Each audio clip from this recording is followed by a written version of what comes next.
चौधरी साहब। जनाब स्पीकर,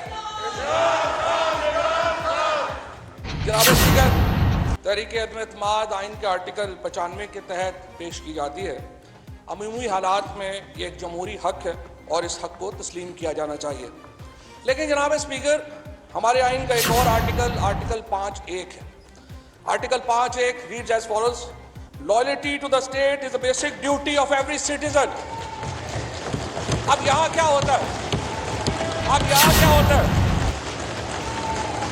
7 मार्च को हमारे एक सफीर साहब को एक ऑफिशियल मीटिंग में तलब किया जाता है, का अटेंड करते हैं, बाकायदा नोट टेकर्स के साथ अटेंड करते हैं।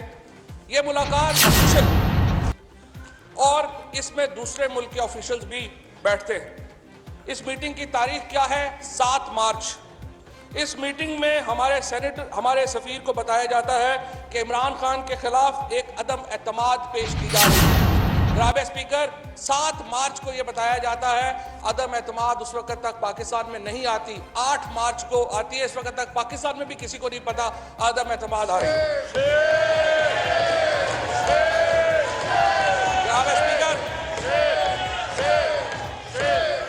जनाब स्पीकर, हमें बताया जाता है, हमारे स्पीकर साहब को बताया जाता है कि पाकिस्तान से आपके हमारे ताल्लुकात का दारो मदार इस अदम एतमाद की कामयाबी पर है। और अगर ये अदम एतमाद कामयाब होती है तो यू विल बी फॉरगिवन। लेकिन अगर अदम एतमाद कामयाब नहीं होती तो आपका अगला रास्ता बहुत सख्त होगा। ये एक इफेक्टिव ऑपरेशन है जनाब स्पीकर रजीम चेंज का फॉरेन गवर्नमेंट, और बदकिस्मती से जनाब स्पीकर इसके साथ ही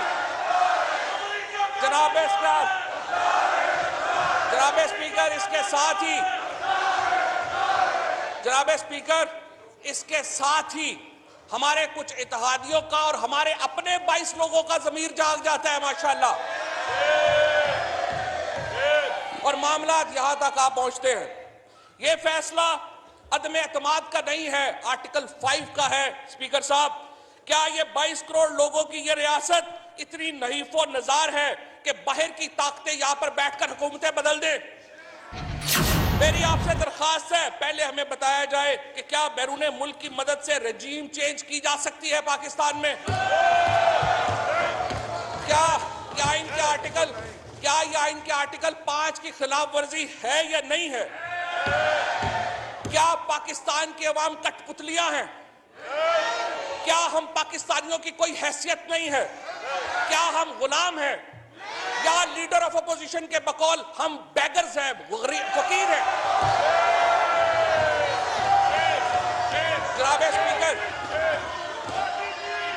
जनाब स्पीकर, अगर हम गैरतमंद कौम हैं तो ये तमाशा नहीं चल सकता। मैं सिर्फ ये कहूंगा कि हम पे जो गुजरी वो गुजरी, मगर है शब हिजरा मेरे इश्क तेरी आश्क आकबत सवार चले। रूलिंग इसके ऊपर आनी चाहिए स्पीकर साहब कि आर्टिकल 5 के ये मुतलाज़िम है क्या नहीं है। पहले आप इसकी कॉन्स्टिट्यूशनैलिटी तय करें, फिर आगे बढ़े।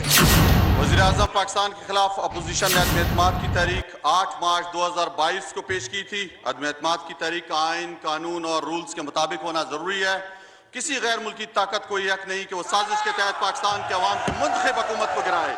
वजीर कानून ने जो नुकात उठाए हैं वो दुरुस्त है, वैलिड है। लिहाजा मैं रूलिंग देता हूँ कि अदम एतमाद की करारदाद आइन और कौमी मुख्तारी व आज़ादी से मुनाफी है और रूल्स और ज़ाब्ते के खिलाफ है। ये करारदाद में मुस्तरद डिसअलाउ करने की रूलिंग देता हूँ। ईवान की कार्रवाई प्रोग की जाती है।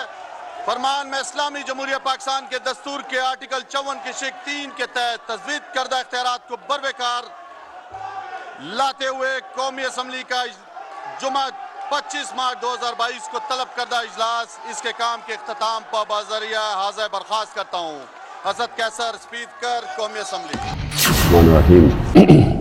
इय्याका नअबुदु व इय्याका नस्तईन। मैं अपनी सारी कौम को मुबारक देना चाहता हूँ कि करने मुस्तरद किया, रिजेक्ट किया एक वो मूव रजीम चेंज की جو کوشش کی گئی تھی پاکستان کے 22 کو عوام میں، ایک باہر سے پلان کیا ہوا نو کانفیڈنس موشن جس کے پیچھے ایک فورن ایجنڈا تھا، اور جو آج اسپیکر نے اس کو جو ریجیکٹ کیا ہے، اور یہ نو کانفیڈنس کو جو ریجیکٹ کیا، میں ساری قوم کو آج مبارک دیتا ہوں۔ مجھے کل سے اتنے لوگ پیغام دے رہے تھے کہ جی پریشان تھے کہ یہ کیا ہو رہا ہے، ساری قوم کے سامنے یہ ایک غداری ہو رہی، غدار بیٹھے ہوئے تھے اور سازش ہو رہی تھی، اور میں ان کو پیغام دینا چاہتا ہوں، گھبرانا نہیں، اللہ اس قوم کے اوپر دیکھ رہا ہے۔ 27 رمضان کو یہ پاکستان وجود میں آیا تھا، یہ اس طرح کی سازش انشاءاللہ یہ قوم کامیاب نہیں ہونے دے گی۔ تو جو اسپیکر نے آج جو اپنی اتھارٹی، اپنی جو پاور، کانسٹیٹیوشنل پاور یوز کر کے جو فیصلہ کیا ہے، اب اس کے بعد میں نے ابھی سے پریزیڈنٹ صاحب کو وہ بھیج دیا ہے، ایڈوائز بھیج دی ہے کہ اسمبلیاں ڈیزالو کریں۔ ایک ڈیموکریٹک سوسائٹی میں ہم ڈیموکریٹس عوام کے پاس جائیں، عوام سے الیکشنز ہوں، عوام فیصلہ کرے کہ وہ کس کو چاہتی ہے۔ کوئی باہر سے سازش اور اس طرح کے لوگ، کرپٹ لوگ، پیسے کی بوریوں سے لوگوں کو خرید کے اس ملک کی تقدیر کا فیصلہ نہ کریں۔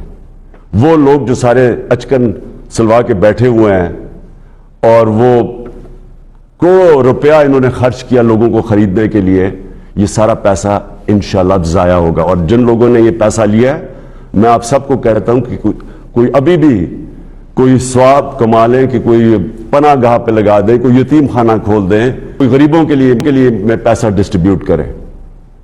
اور میں اپنی قوم کو آج کہتا ہوں کہ آپ الیکشنز کی تیاری کریں، اور آپ نے فیصلہ کرنا ہے، کسی باہر کی قوت، کسی کرپٹ لوگوں نے فیصلہ نہیں کرنا کہ اس ملک کا مستقبل کیا ہوگا۔ آپ نے فیصلہ کرنا ہے اس ملک کا، اور انشاءاللہ ہم پریزیڈنٹ صاحب کو جب ایڈوائس چلا جائے گا، اسمبلیز ڈیزالو ہو جائیں گی، اور پھر آگے جو بھی پروسیجر ہے اگلے الیکشن کا، کیئر ٹیکر گورنمنٹ کا، وہ اب شروع ہو جائے گا۔ میں اپنی قوم کو مبارک دیتا ہوں، اور میں اللہ کا شکر ادا کرتا ہوں کہ اتنی بڑی سازش جو ملک سے کی جا رہی تھی، ایک الیکٹڈ 22 کروڑ کی قوم جس کی الیکٹڈ حکومت کو گرانے کی کوشش کی گئی ہے، اس سازش سے وہ آج فیل ہو گئی ہے۔ پاکستان پائندہ باد۔